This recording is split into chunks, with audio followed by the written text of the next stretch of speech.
Shabbos, everyone. In this week's Parshas Pinhas, I wanted to share the following quick idea with you. The pasuk says, "Pinhas ben Elazar ben Aaron haKohen yeshivas chamosim al bnei Yisrael bekanos kinasi b'socham v'ochilis yes bnei Yisrael bekinasi." Pinhas comes along and basically fights for HaKadosh Baruch Hu. He fights on behalf of HaKadosh Baruch Hu, and because of that, we know he's zocha to a bris kahuna and a bris shalom.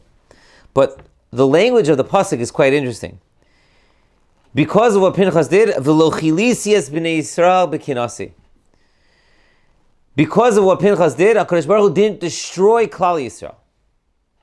Meaning, if Pinhas didn't stand up and do what he did, i.e. killing Cosby and Zimri in the midst of their heinous act, HaKadosh Baruch Hu would have destroyed Klal Yisrael like that. And the question you have to ask is, one second, let's put things a little bit into proportion over here. We know, and Chazal tell us, that Klal Yisrael sinned many times in the Midbar. Go back to the Egel Azav. Egel Azav, idolatry. Not only that, you have Korach, you have the Meraglim. And in each time, what happened? Each time comes on, let's say, Chet HaEgel, and HaKadosh Baruch Hu says to Moshe, leave me, because I'm about to destroy them. Leave me alone so I can destroy them. Moshe hears, one second, leave me alone. I'm not going to leave you alone, because if I would leave you alone, then you would destroy them. I won't leave you alone, and I'll daven. And b'schus that, in the merit of Moshe davening, he saved the Jewish people. Comes along the Meraglim. And then again, Moshe Rabbeinu comes along and saves the day and keeps it to a minimum. Comes along Korach. Moshe comes along and they're saved again. Here, no options. And what happened? With Benos Midyan, that the Jewish people were involved in immoral sexual activities with the Benos Moab and Benos Midyan, and suddenly we're going to destroy the entire Jewish people? Like proportions? Like perspectives here? Why would this have destroyed everybody? And yet, when it comes to Chet HaEgel, we had a way out. It almost sounds like there wasn't a chance. HaKadosh Baruch Hu would have just done, boom, in a second, wiped them off the map. But why? So I saw a beautiful pshat by Rav Pinhas.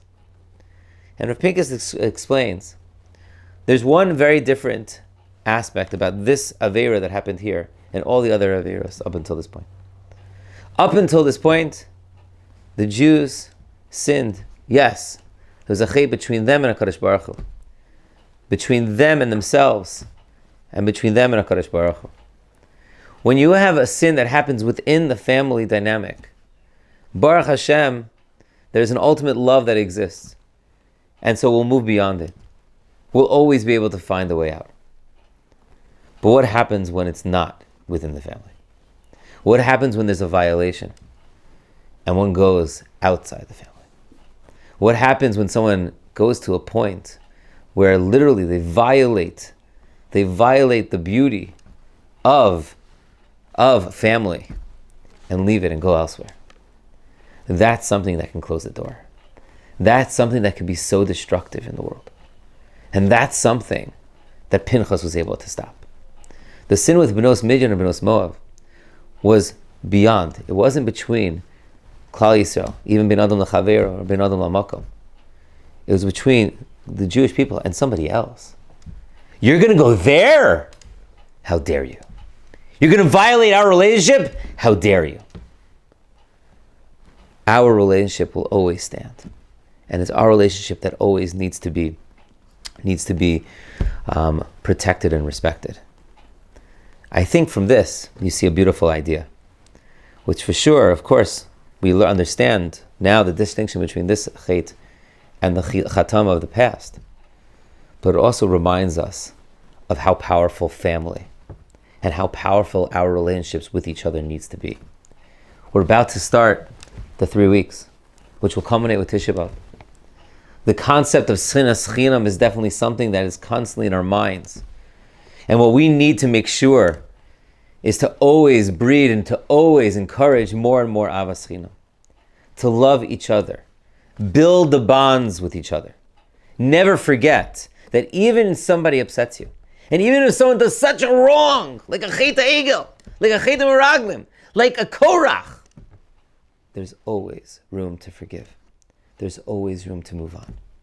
Because family will always be family.